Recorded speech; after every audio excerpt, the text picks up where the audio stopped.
Another story unfolds, this one from the Cotswolds. A local tinker named Reynard, a renowned drinker and prodigious outthinker, whose routine had become banal, decided to challenge a canal.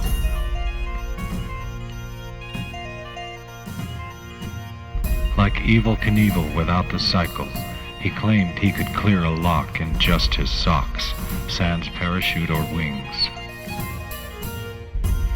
In a nonce, odds were laid and taken.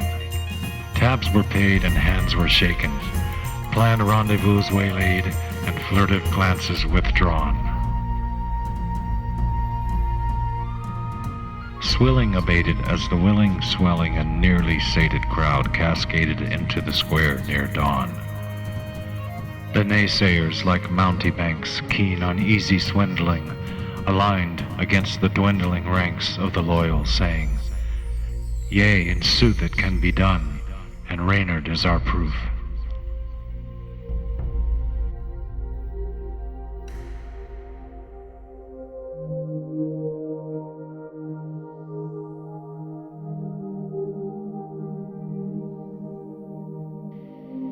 Nearby, in Burton on the water, Reynard's daughter, Nanette, awoke in a cold sweat. Sensing with second sight that her father had this night made a foolish, nay, a mulish bet, and was about to get wet. In due course she mounted her horse, and like Joan of Arc, sped to his rescue through the receding dark, intent on impeding the proceeding, known later in lore as Reynard's Lark.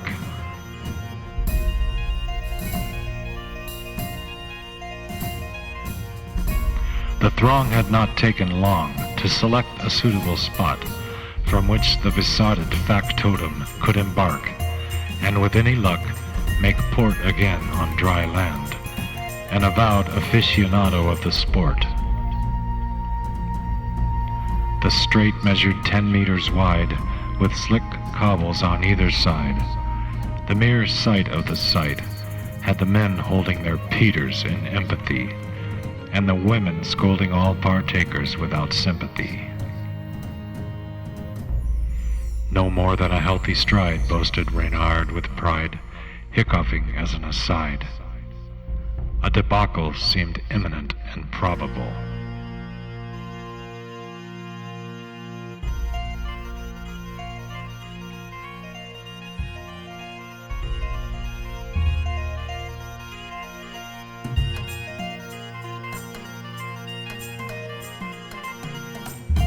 Surveying the clearing amid cheering and jeering, and with the time of his short flight nearing, Reynard had a seat on the abutment from which his legs could dangle as he began to untangle his laces, carefully judging the anxious faces of detractors and well-wishers alike.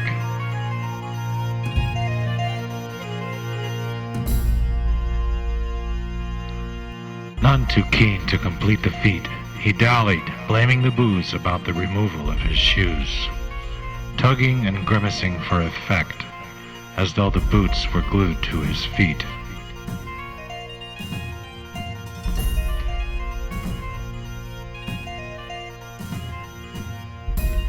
Someone said the parson, who was there in one person, having wandered into the affair by chance, as he took his morning constitutional away from the manse, should offer a prayer to keep things square with the man upstairs. Bowing and kneeling, he invoked what everyone was feeling, intoning a matin in Latin, translating as he went, providing just the gist for the non-philologist. Lord, if it is within your sight, let this thy reckless, feckless, and fervent servant alight softly on stone. Oh, allow no breaking of bone nor cranial trauma to highlight the drama.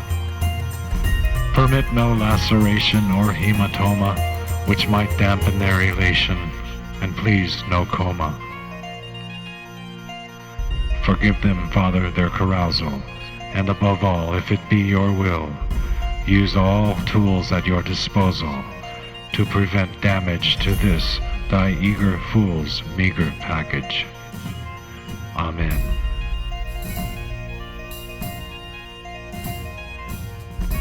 Reynard, discalced now and on all fours, struggled to rise to both twos.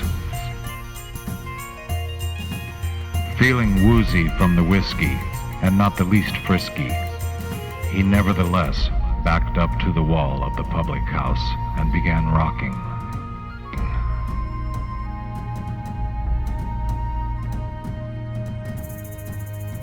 He pulled up his trusty stockings, and was glad to find they were slightly crusty, thusly sure to impart better grip as he began and ended his trip.